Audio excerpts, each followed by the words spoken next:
It is rather funny. It says only those who seek shall find. I did a lot of searching to see what I could find out about this whisky, and not a lot.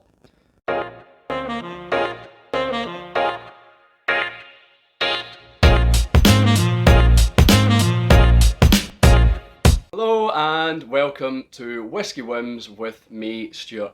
Today we've got a whisky from Hunter Laing. The right way to pronounce it, I've been pronouncing it Lang for so many years, and Fred Laing on one of the Douglas Laing Facebook groups corrected me on how to pronounce it.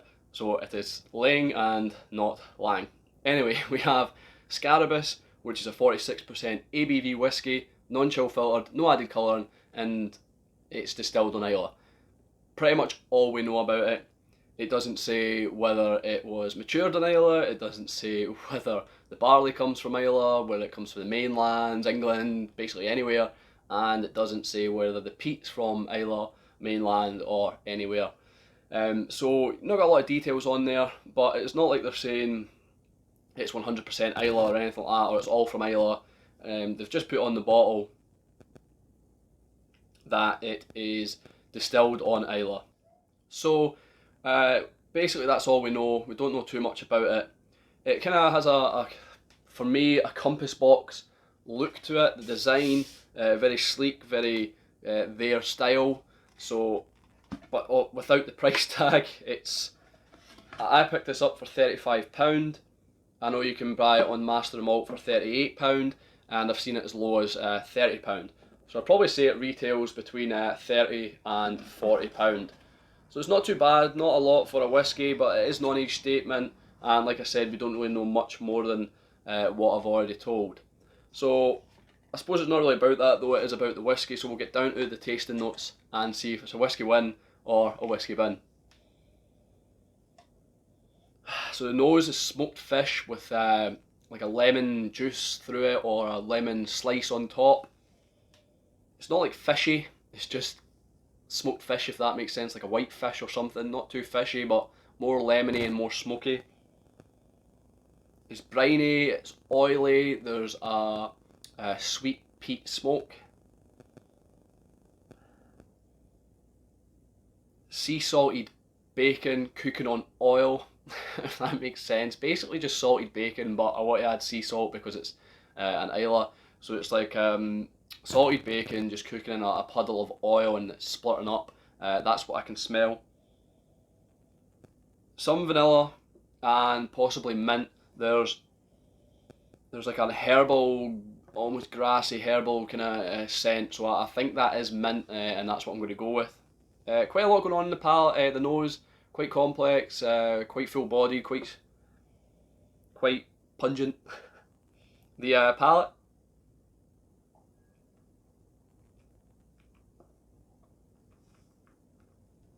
Oily mouthfeel, it coats the mouth in a film of oil. Real lovely feel in the mouth, warming. It is rather subtle though, or tame in the palate compared to the nose. The nose was a bit more powerful. So there's a kind of gentle peat smoke, a gentle vanilla, a gentle honey. And yeah, it's really, really tame. There's some stewed apples, vanilla, and I want to say black pepper, almost approaching on the finish the black pepper is. The finish itself,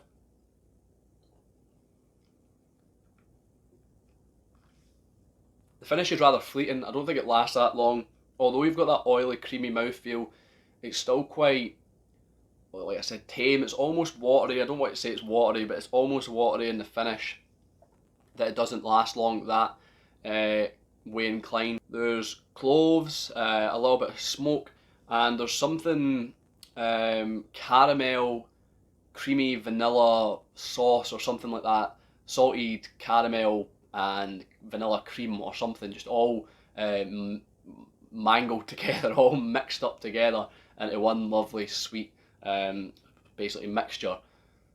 There's also tea leaves and I want to say leather or tobacco just right at the end of the finish. So still enough going on with the finish, even though it's quite fleeting. I want to just see what the bottle says about it all. So Isle of Peat smoke and sea salt on the nose, followed by warming leather notes and a wonderful vanilla sweetness in the mouth, leading to a rich, lingering finish.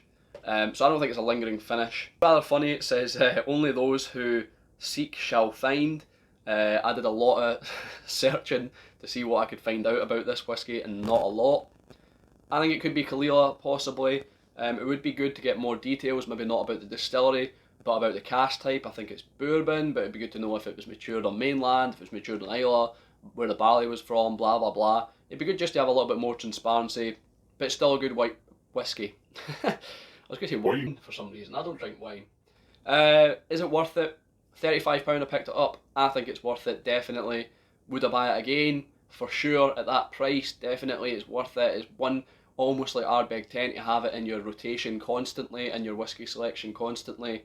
And yeah, did I say, yeah, would I recommend it? Yes, I would recommend it. So for me, this is a whisky win. Like I said, it'd be good to have more details on it, but it's still a whisky win.